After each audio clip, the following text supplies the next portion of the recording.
Cochonou, le saucisson au bon goût depuis 1971, vous présente Sud Radio, y a pas d'âge. Catherine Bully, David Arthur. Bonjour à tous, il est midi et vous êtes sur Sud Radio pour découvrir pendant 1 heure le nouveau numéro de Y a pas d'âge, l'émission qui est là pour égayer vos dimanches en vous offrant des conseils et des infos autour de sujets qui nous concernent tous.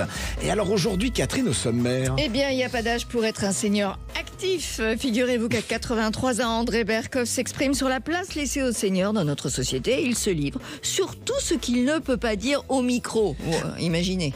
Imaginez. Ensuite, il n'y a pas d'âge pour investir dans la crypto-monnaie. Alors, comment investir dans cette monnaie numérique? Quels sont les avantages et les inconvénients de ce type d'investissement? Eh bien, on va essayer de vous apporter des réponses concrètes. Eh bien, il n'y a pas d'âge pour se lancer dans l'entrepreneuriat. Et non, aujourd'hui, on vous raconte l'histoire de Cécile qui crée des parfums sur mesure à l'image de votre entreprise. Il n'y a pas d'âge pour dynamiser son corps grâce aux super aliments. Découvrez ces légumes et ces fruits de saison ayant une forte valeur nutritionnelle et qui vont procurer de nombreux bienfaits à votre santé. Et nous allons passer un très joli moment. En fin d'émission, nous recevons Albert Cohen, producteur de la comédie musicale Les 10 Commandements, actuellement en tournée partout en France. Ils seront à Paris à la scène musicale du 5 au 27 juin. C'est un grand retour remarqué, un succès phénoménal. Je vous assure, il ne faut pas les manquer. Et une surprise, a cappella vous attend. Restez avec nous. Sud Radio, y a pas d'âge. Alors d'un côté, les médias et les politiques font l'éloge des seniors en expliquant qu'ils sont une chance pour notre société, qu'il faut qu'ils continuent à travailler et que l'on a besoin de leur expérience pour redresser la France. Et de l'autre, au quotidien, les seniors ont du mal à trouver leur place dans la société. On vous explique que ce sont des privilégiés qui ont foutu la planète en l'air et qui aujourd'hui se la coulent douce, que dès 50 ans, on se fait traiter de vieux boomers réac et le marché du travail vous explique qu'après 55 ans, il ne faut pas espérer une évolution dans votre carrière. Et alors, si vous êtes au chômage, vous êtes périmé. Pour lever le voile sur la place réelle des seniors dans la société, on a fait appel à un baby-boomer de 83 ans qui continue de faire bouger les lignes tous les jours derrière son micro, André Berkoff. Bonjour André. Bonjour.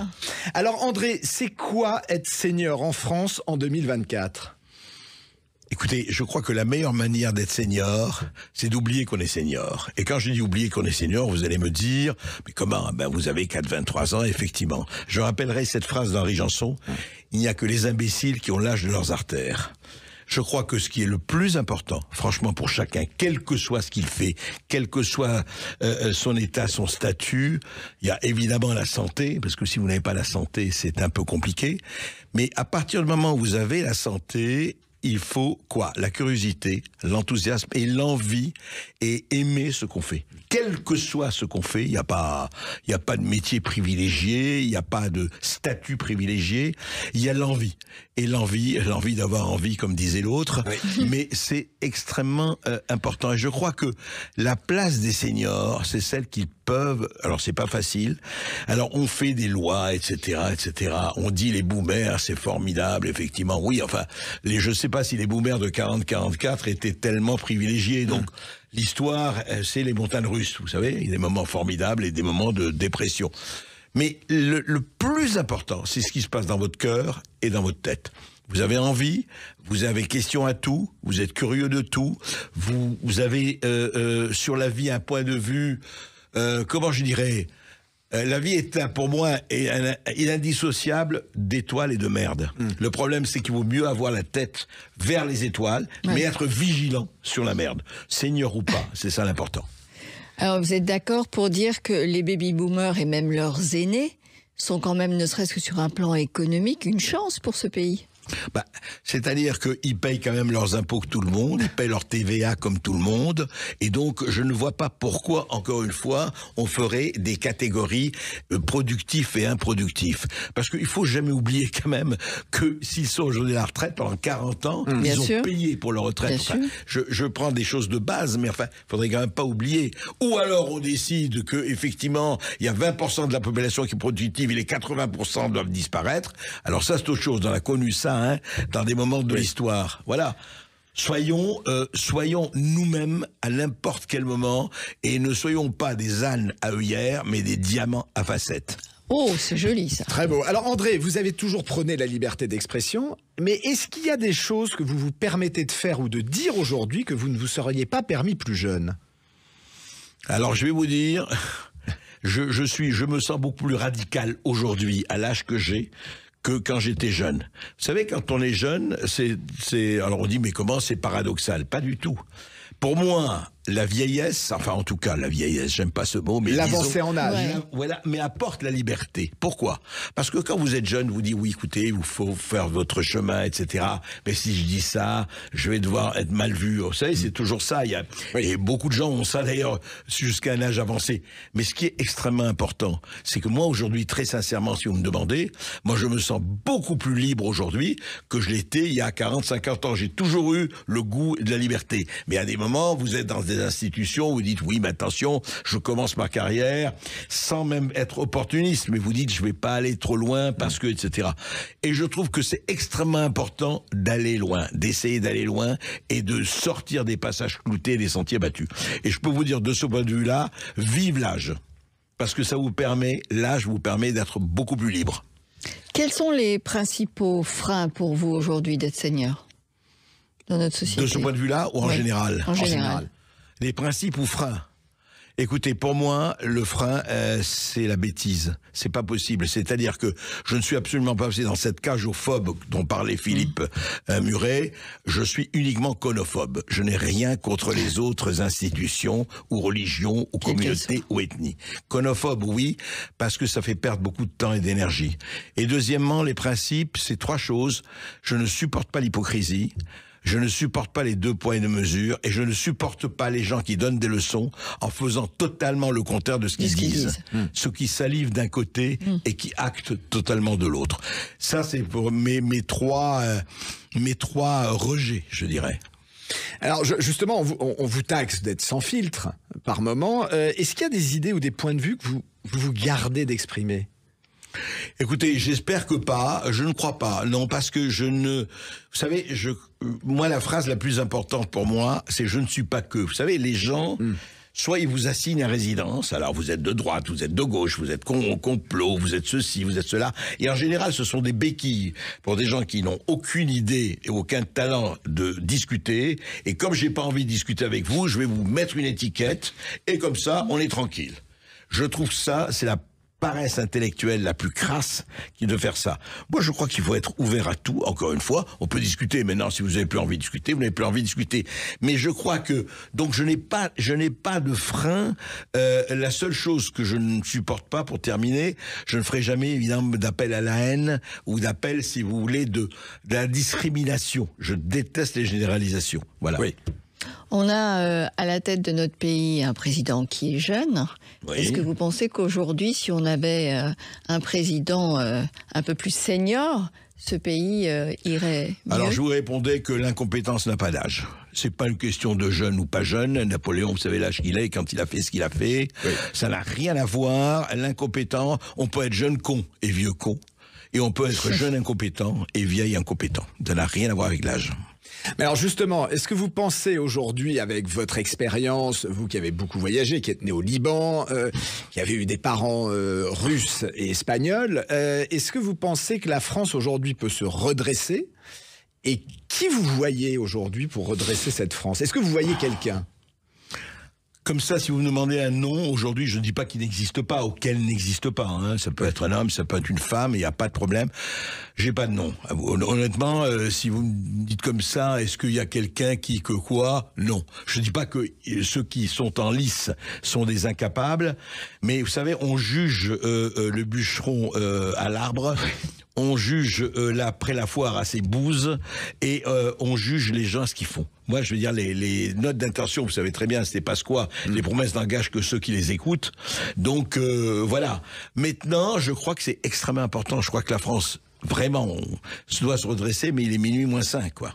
Et je vais vous dire ce qui manque le plus, et encore une fois, je ne sais pas si ce qui est sondage ou pas, ça, c'est la colonne vertébrale. C'est le courage, c'est la volonté et c'est la vision. C'est la vision. Vous savez ce que disait Churchill, qui n'était pas un boomer, mais qui a repris à un âge très avancé. Enfin, qui n'était pas un perdreau de l'année. Voilà. Et qu'est-ce qu'il a dit? Il a dit quelle est la différence entre un politicien et un homme d'État? Un homme d'État pense aux nouvelles générations et un politicien ne pense qu'à sa réélection. Oui. Il est là le problème. Et alors justement, est-ce que pour vous, il faudrait quelqu'un qui se fout d'un deuxième mandat, est-ce qu'il faudrait un senior, est-ce qu'il faudrait quelqu'un avec de l'expérience? Je dirais en tout cas qu'il faudrait quelqu'un, c'est clair que l'expérience joue. Quand on dit, oui, il n'y a pas d'expérience, on voit très bien dans un certain ministère, je ne nommerai pas, mais vous savez, il dit, oh, mais je peux être un très bon ministre des Affaires étrangères, j'ai beaucoup voyagé, je suis beaucoup allé à l'étranger.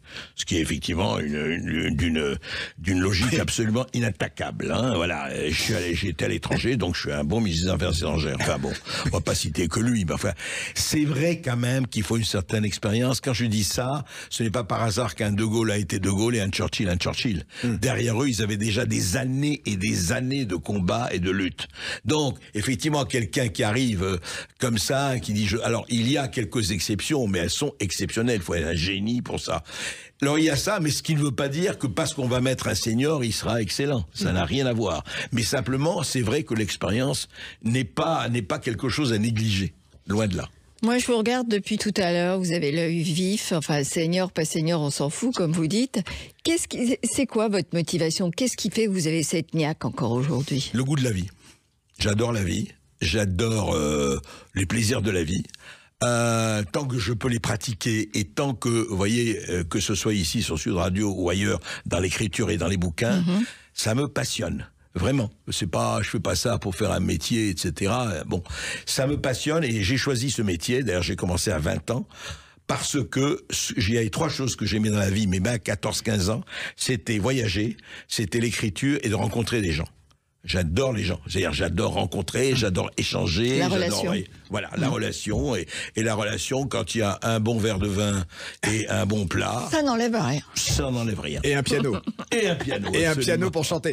Avant de se quitter, André Berkoff, les 3 points positifs pour vous d'être senior aujourd'hui en France. Eh ben, une que je répéterai, c'est pouvoir s'éloigner des gens avec qui vous n'avez pas envie de passer du temps. C'était dans mon cas depuis très longtemps, ça, très franchement, parce que vous savez, c'était une phrase. Je vais faire des citations, mais j'aime bien parce que quand il y a du talent et ces gens ont du talent, c'était Courteline qui disait passer pour un idiot aux yeux d'un imbécile est une volupté de fin gourmet. C'est une chose que j'apprécie beaucoup. Deuxièmement, encore une fois, la passion. Oui. La passion, l'envie, le plaisir. Et il y a tellement de choses fabuleuses, effectivement, dans cette vie, qu'on on est privilégiés, nous, hein, faut bien le dire. Et troisièmement, savoir se reposer. Quand je dis se reposer, ne veut pas dire se coucher et ne rien faire. Se reposer, savoir prendre la pause, P-A-U-S-E, et savoir que cette pause-là, elle est très, très importante, parce que l'absence est une chose importante, le silence est une chose importante, fermer son portable, fermer les écoutilles, c'est très important. Se recentrer. Se recentrer. Pas spécialement pour la méditation, mais quand même, c'est, voilà, prendre le temps. Eh ben, on va se quitter sur ce mot. Merci beaucoup, André Berkoff. Merci pour ces confidences et d'avoir partagé avec nous un peu de votre vision de l'avenir de la France et des seniors. Et gardez ce regard vif. Waouh, merci. Nous sommes ensemble, mon cher David, jusqu'à 13h. Bah oui, je ne voulais plus quitter André Berkoff. Et dans un instant, il n'y a pas d'âge pour investir dans la crypto-monnaie. Alors, bonne ou mauvaise idée? On va le voir, Catherine. Eh bien, j'espère. Cochonou, le saucisson au bon goût depuis 1971, vous présente Sud Radio, y a pas d'âge. Bienvenue si vous venez nous rejoindre dans Y a pas d'âge sur Sud Radio. Nous sommes ensemble jusqu'à 13h. Et tout de suite, y a pas d'âge pour investir dans la crypto-monnaie. Alors, Catherine, c'est une bonne ou une mauvaise idée, cette crypto-monnaie? Justement, c'est ce que nous allons essayer de déterminer ensemble. Qui dit crypto-monnaie dit monnaie numérique, dit absence de banque. Tout repose sur une technologie qu'on appelle la blockchain. Mais qu'est-ce que c'est exactement? Ça fascine, mais on ne sait pas vraiment ce que c'est. Comment ça fonctionne? On a besoin évidemment d'une expertise pour répondre à toutes ces questions. Bonjour Enzo Allo. Bonjour. Bonjour. Vous êtes le fondateur de Crypto Patrimoine, vous êtes conseiller en investissement financier. Alors, investir dans la crypto-monnaie, ça peut paraître très abstrait pour la plupart d'entre nous, évidemment. Alors, on va revenir à la base. La crypto-monnaie, qu'est-ce que c'est? Un petit rappel. Alors, Ce qui est important pour bien commencer à bien différencier ce que c'est de différencier d'abord les crypto-monnaies, qui sont, on va dire, un actif, un moyen d'investissement, et la blockchain. La blockchain, si vous voulez, déjà, ça va être l'infrastructure. Pour bien comparer ça de manière assez simple, on peut dire que la blockchain, c'est le support, donc on va dire comme si c'était un téléphone, par exemple, et les crypto-monnaies, ça va être le moyen. C'est-à-dire, par exemple, si on prend toujours cette comparaison du téléphone, ce sont des applications qu'on va pouvoir développer et créer sur un téléphone. Donc la blockchain, c'est l'infrastructure. Les crypto-monnaies, on les développe sur des réseaux de blockchain. D'accord. Alors...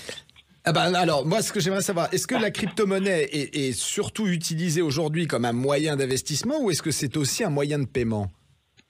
Aujourd'hui, je pense que c'est plutôt comme un moyen d'investissement, simplement, puisque vous avez encore peu d'endroits où vous pouvez payer en Bitcoin. Alors, vous pouvez le faire sur Internet, vous pouvez le faire dans certains pays qui ont nommé Bitcoin comme une monnaie ayant cours légal, comme au Salvador, par exemple. Vous pouvez aussi acheter des biens immobiliers, louer des biens immobiliers. À Paris, vous pouvez louer des biens en crypto-monnaie. Donc, on va dire qu'aujourd'hui, c'est plutôt un investissement, mais on commence à voir des choses que l'on peut acheter avec ce genre de crypto-monnaie. En revanche, moi, le petit bémol que je mets là-dessus, c'est que si, par exemple, vous avez acheté des bitcoins il y a quelques années et que vous en servez pour acheter, je sais pas, un McDonald's, eh ben, c'est comme si vous êtes en 2005-2010, que vous avez des actions Apple et que vous allez vous en servir pour acheter justement un McDo.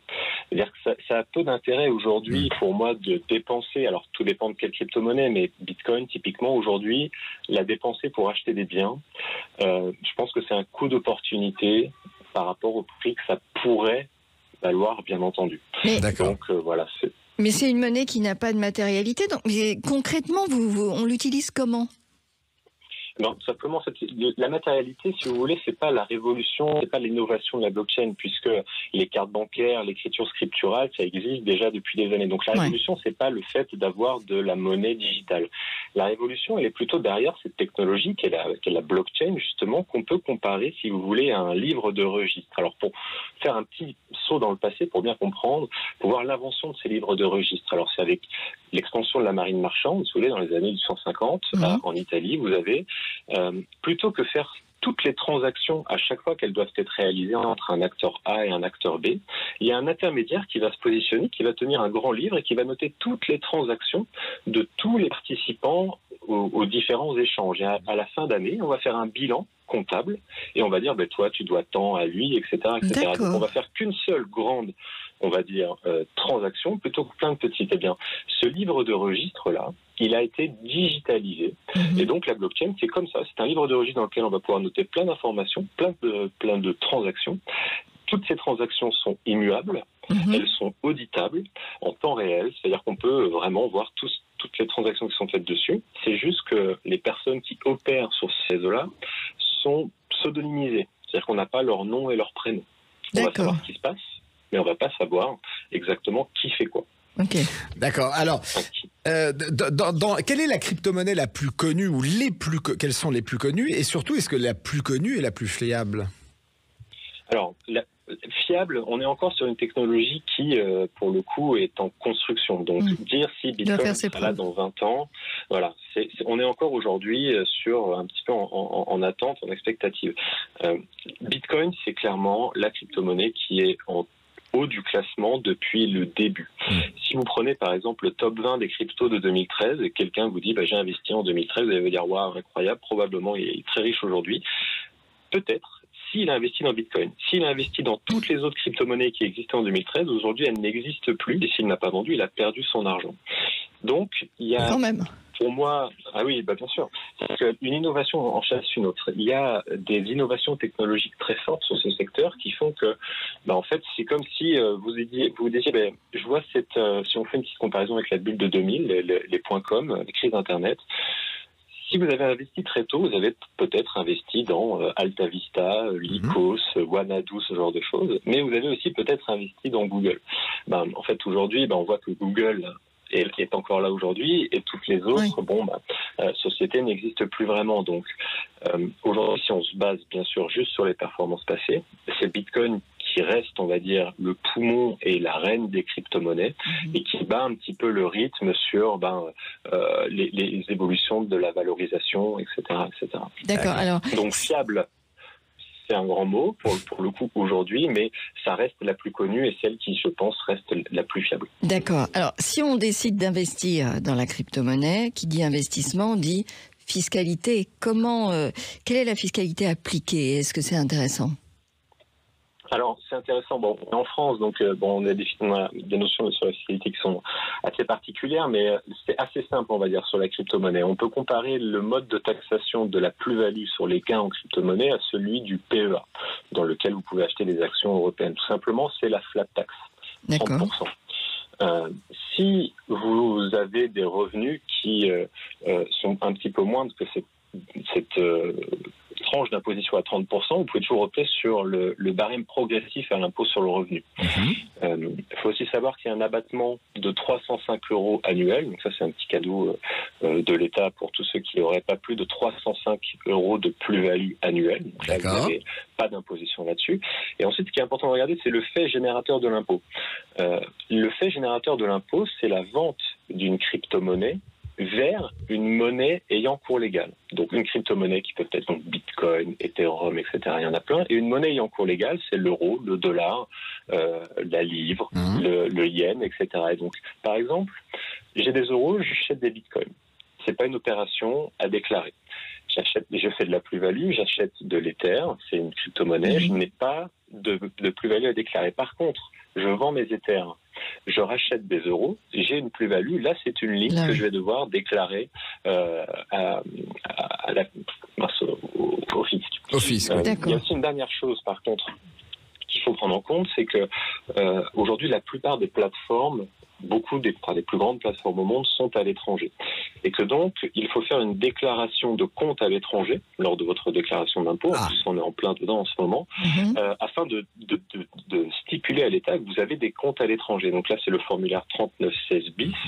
Et ça, je le rappelle généralement, puisque, par exemple, pour des enfants qui sont rattachés au foyer fiscal, parfois les parents et les conseillers professionnels sont un petit peu en dilettante sur les cryptos, sauf que si l'enfant qui est dans le foyer fiscal a fait des plus-values et qu'il est encore dans le foyer fiscal et que ça n'a pas été déclaré, ce sont les parents qui pourraient avoir quelques soucis de rattrapage. Donc c'est important de quand même demander à ses enfants parfois, quand on en a dans le foyer fiscal, de dire est-ce que tu as déjà acheté crypto, sur quel compte, est-ce que c'est à l'étranger ou non, est-ce que tu as fait des plus-values, pour pouvoir être tranquille. Surtout qu'il y a la loi ESSOC qui permet un petit peu le droit à l'erreur, c'est-à-dire que si vous voyez que vous étiez un petit peu en écart par rapport à ce que vous deviez déclarer, c'est mieux de contacter directement l'administration fiscale pour demander un rescrit, une modification, plutôt que ce soit l'administration fiscale qui revienne vers vous directement. Vous venez de souligner quelque chose dans vos propos, Enzo, qui m'intéresse. Est-ce qu'au moment où je transforme ma crypto-monnaie en euros sonnants et trébuchants, est-ce que la banque va me ponctionner beaucoup d'argent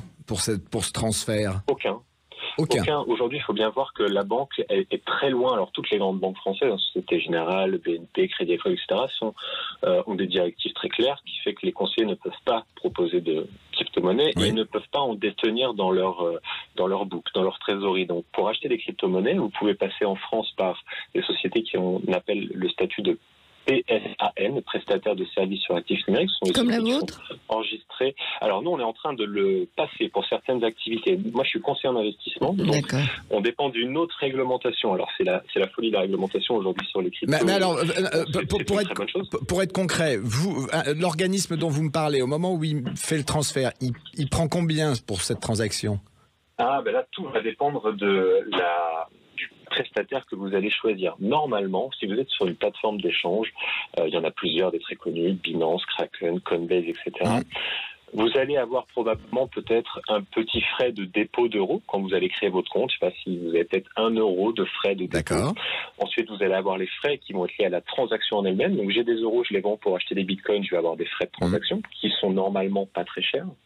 Et ensuite, une fois que j'ai revendu mes bitcoins en euros et que je veux récupérer mes euros, j'ai parfois sur quelques plateformes des frais de retrait qui peuvent être de l'ordre de 1 à 2 euros. Mais normalement, la blockchain permet le fait qu'on enlève tous ces frais-là. Normalement, quand on est investi dans les cryptos, on ne doit jamais avoir de frais d'ouverture de compte. On ne doit jamais avoir de frais de dépôt. C'est-à-dire que la banque, parfois, nous fait payer le fait qu'elle détienne nos euros. Dans la blockchain, n'est pas possible. En fait, ça n'a pas de sens. D'accord. Merci. C'est de base gratuitement. Donc, il y a parfois beaucoup d'abus, par contre, qui sont faits par mal de sociétés. Donc, c'est bien de se renseigner. Il y a des listes noires par l'AMF qui sont accessibles sur Internet pour voir les bons et les mauvais acteurs, entre guillemets. Bon. Donc, mais normalement, la blockchain, c'est très peu de frais. Bon, en tout cas, on va revenir sur le sujet parce qu'il nous manque quand même des réponses à certaines questions. Hein. Moi, j'ai envie de savoir quand même, parce que ce sont quand même des investissements. Il faut faire attention, il peut y avoir des petits risques quand même. Donc, on va vous réinviter pour reparler de tout ça, parce que malheureusement, le temps qui nous est imparti is over. Merci beaucoup, Enzo Allo, en tout cas, pour toutes ces précisions. On a appris beaucoup de choses. Et on vous retrouve bientôt. Oui, et nous sommes ensemble jusqu'à 13h, Catherine. Et dans un instant, il n'y a pas d'âge pour dynamiser son corps grâce aux super aliments. Alors, découvrez ces légumes et ces fruits de saison ayant une forte valeur nutritionnelle et qui procurent de nombreux bienfaits à notre santé. Et juste après la pub, il n'y a pas d'âge pour se lancer dans l'entrepreneuriat. Aujourd'hui, on vous raconte l'histoire de Cécile qui s'est lancée dans la création de parfums.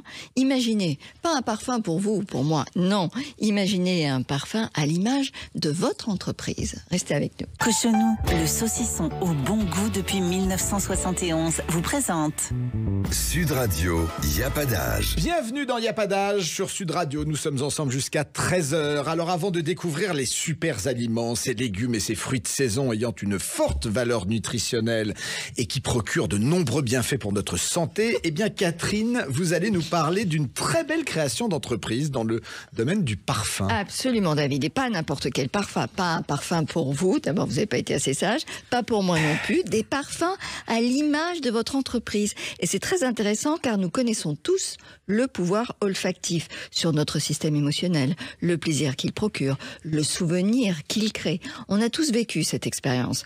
Alors, quoi de plus naturel quand on a été un nez pour de grandes marques, n'est-ce pas, que de vouloir aller plus loin en proposant un parfum à l'image d'une entreprise. Bonjour Cécile Domenech. Bonjour Catherine, bonjour David. Alors Cécile, vous êtes créatrice d'expériences olfactives, vous avez créé Cécile in Paris, c'est joli comme nom, très joli. Vous avez été née pour des grandes marques. Qu'est-ce qui vous a donné envie de vous orienter vers l'entreprise, de créer un parfum à l'image d'une entreprise ?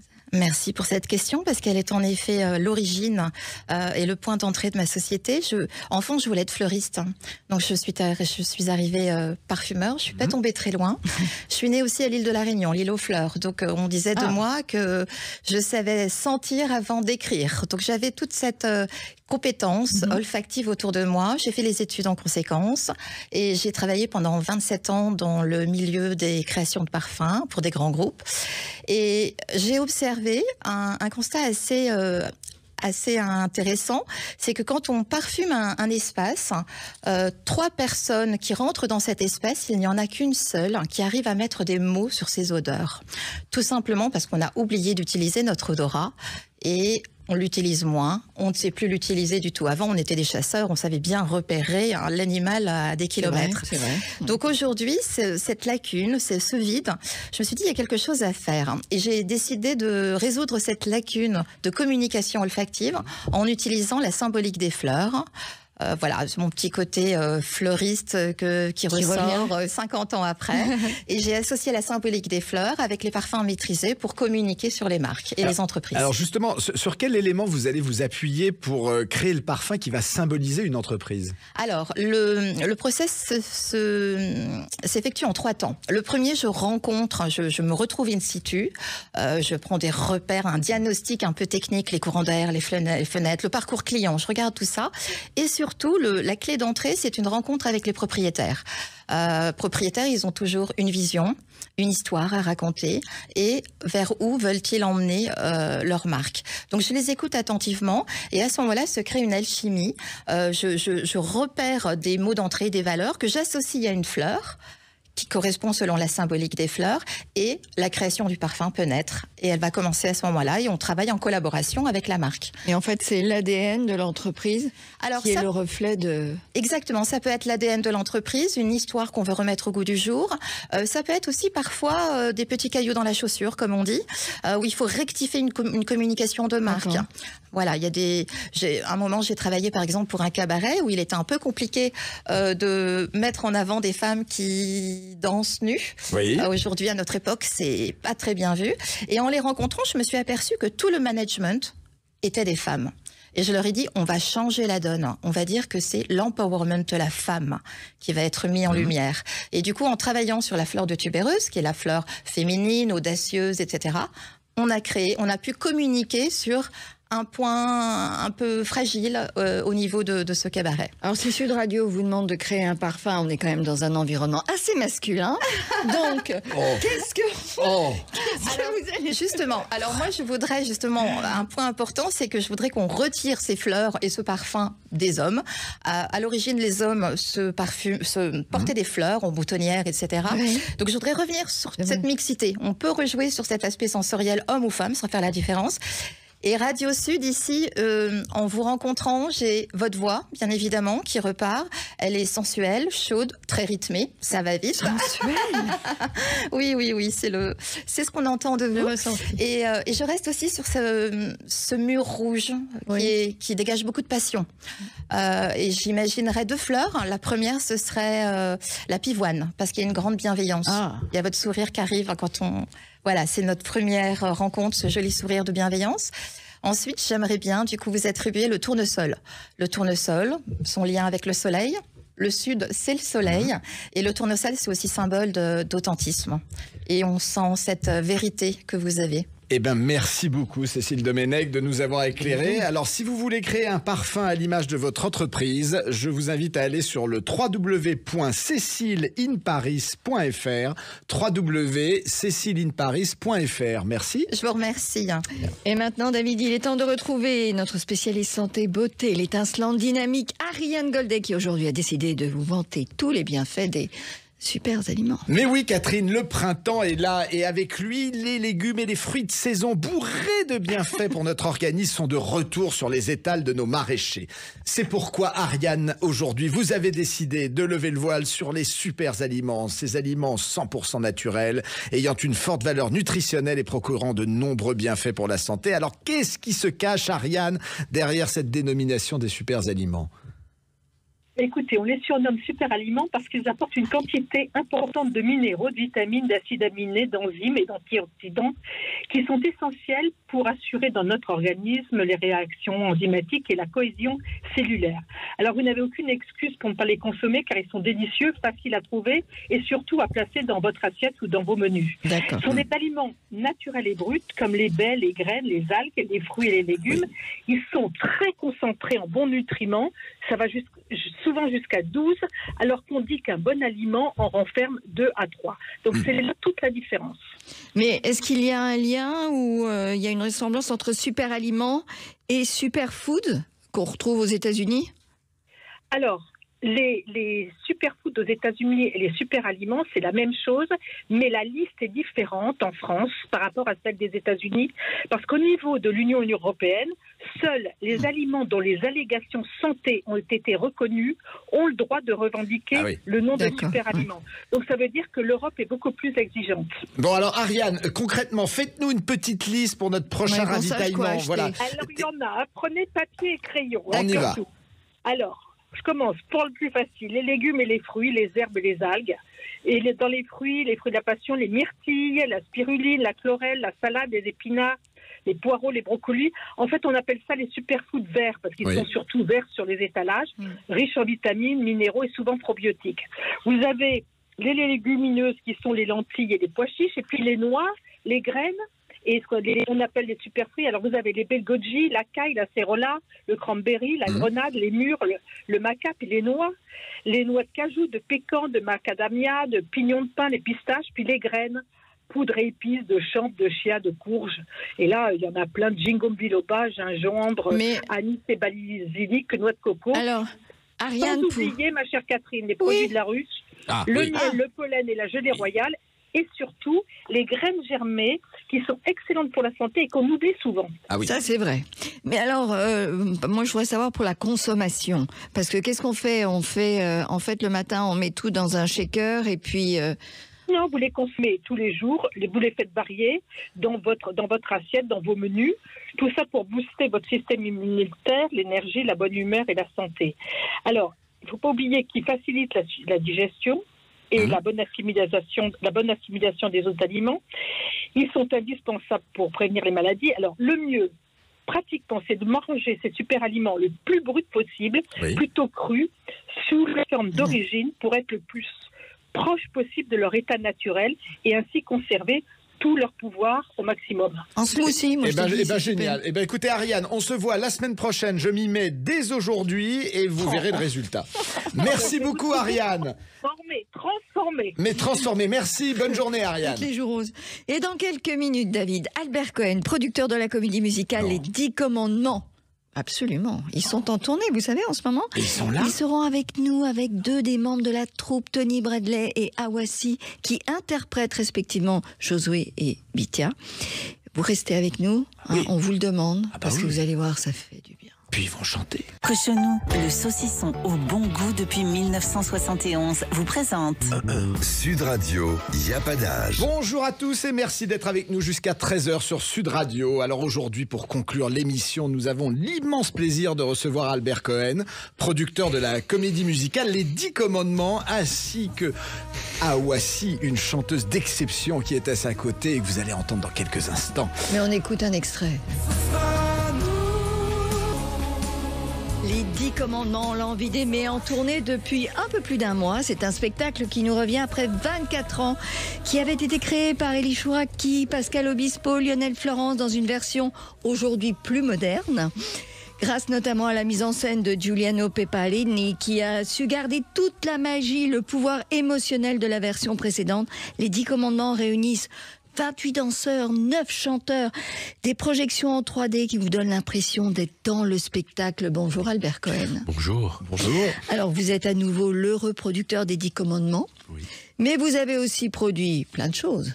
Autant n'emporte le vent, Le Roi Soleil, Mistinguett, Mozart, l'opéra rock exceptionnel, 1789, Le Rouge et le Noir. Vous avez réuni plus de 6 millions de spectateurs avec vos spectacles qui d'ailleurs s'exportent très très bien. Puisqu'en fait, Le Rouge et le Noir était au Japon il n'y a pas si longtemps. Et puis, Radio Nostalgie, en fait, vous êtes un homme avec une palette extraordinaire. Et j'imagine que cette version des 10 Commandements, tout de même, tient une place particulière dans votre cœur au regard, évidemment, de l'amitié, la relation spéciale que vous aviez avec Daniel Lévy. Et je trouve que là, le célèbre Moïse, et là, c'est une façon de lui rendre hommage qui est quand même exceptionnelle. Oui, j'espère qu'elle est en tout cas à la hauteur du talent de Daniel et à la hauteur de notre intention de faire durer un peu sa mémoire et son œuvre. Daniel était un ami, on s'est connus, on avait 8 ans. On a grandi ensemble. Il a fait sa carrière d'artiste, j'ai commencé ma carrière à la radio, on s'est évidemment beaucoup croisés. J'ai produit 2 de ses albums. Et puis à l'aube de l'année 2000, cette année 2000 que tout le monde fantasmait un peu, hein, le 21e siècle sera spirituel ou ne sera pas, les prédictions de Nostradamus, la fin du monde, et on voulait tous célébrer cette année 2000 un peu à notre manière. Moi je produisais Daniel à l'époque, entre autres, et je voulais, comme tout bon producteur qui se respecte, essayer de révéler mon artiste et chercher un événement. Bon, Daniel était chanteur, auteur, compositeur, Daniel était religieux. L'an 2000 arrivait, et un fameux jeudi de décembre 98, la date est restée, Charles Tallard m'appelle. Ah oui.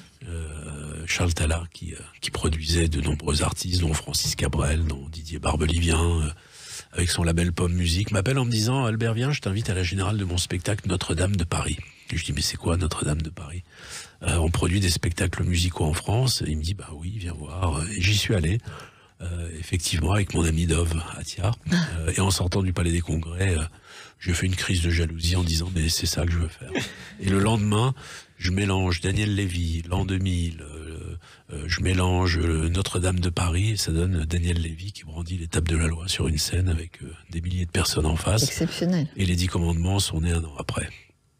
Alors, quand on a connu un succès retentissant avec la première version, c'est un challenge de recréer une aventure. Comment vous avez fait? Il y a des nouvelles chansons, il y a des réorchestrations.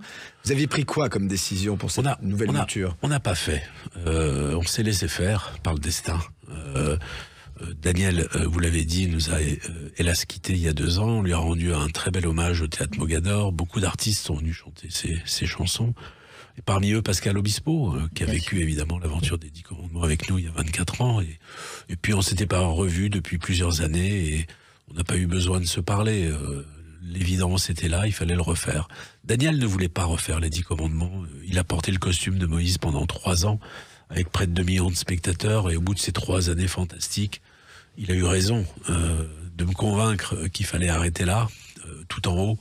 Et il voulait privilégier sa carrière personnelle et ses chansons, ce qui était bien légitime. Et je l'ai accompagné pour ça. Et Daniel, ne voulant pas refaire les 10 commandements, il était hors de question pour moi de le faire sans lui, tout simplement. Donc on l'a pas refait. Voilà. Il nous a quittés, on le refait dans une version totalement différente, totalement entre guillemets moderne, avec 24 ans après des outils que nous offre la haute technologie, surtout rapportés à la vidéo qu'on utilise, ou en tout cas que nos talents utilisent avec brio, et notamment notre metteur en scène, Giuliano Peparini, metteur en scène et chorégraphe. Et ce show est, pour moi en tout cas, et pour désormais beaucoup de gens qui l'ont vu, le premier show du genre à maîtriser autant la fusion entre l'imagerie 3D relief et l'action live. On est vraiment en immersion dans le show. Et on a fait des tentatives. Le rouge et le noir que j'ai produit était une approche de ça. Aujourd'hui, on est en plein dans l'expression du show immersif. Et c'est vraiment impressionnant. On est nous-mêmes impressionnés, ce qui est plutôt bon signe. Et les quelques dizaines de milliers de personnes qui ont déjà vu le show, puisqu'on joue maintenant depuis 1 mois et demi, ont la même réaction que nous, quoi. La salle est assez bluffée. Et au-delà de la performance technique, au-delà du talent à tous les postes artistiques et techniques, je crois ce qu'on a surtout réussi à faire, c'est retrouver ce niveau incroyable d'émotion. J'ai produit 10 spectacles. Le premier était les 10 commandements. C'était certainement le plus fort en émotion. Difficile d'atteindre ce niveau-là. Je crois que le pari est gagné. La moitié de la salle est en pleurs pendant la moitié du spectacle. Et nous avec. Et les artistes sur scène avec. Donc, non, je crois que le sujet entraîne ça. L'histoire, les personnages, le contexte. C'est ça. Plutôt troublé. Est-ce que vous avez le sentiment justement que ça résonne d'autant plus fortement aujourd'hui avec tout ce qui se passe? Bien sûr. Parce que, quelle que soit la religion, enfin, on a envie de retrouver de l'amour, de l'entente, de la solidarité.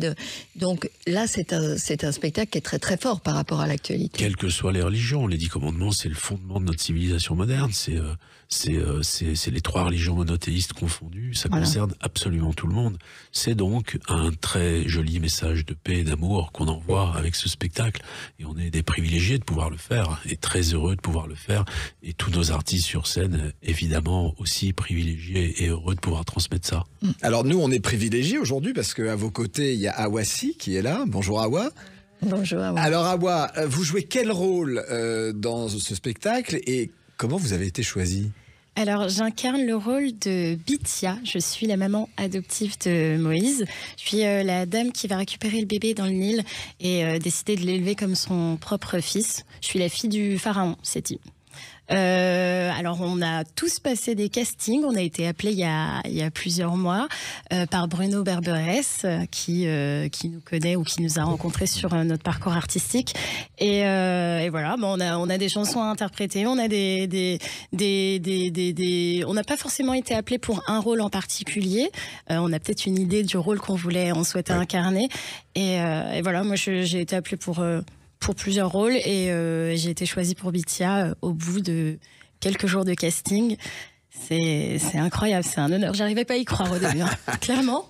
C'est la plus belle comédie musicale, le plus beau spectacle musical sur lequel j'aurais pu tomber, je pense. Et vous ressentez justement cette émotion sur scène? Alors, je ressens cette émotion sur scène, mais surtout, je me rends compte de la chance que j'ai parce que je suis entourée d'artistes incroyables, de talents incroyables, que ce soit les danseurs autant que les chanteurs. Et surtout, on a la chance d'être produit par des personnes comme Albert, qu'on connaît depuis notre plus tendre enfance.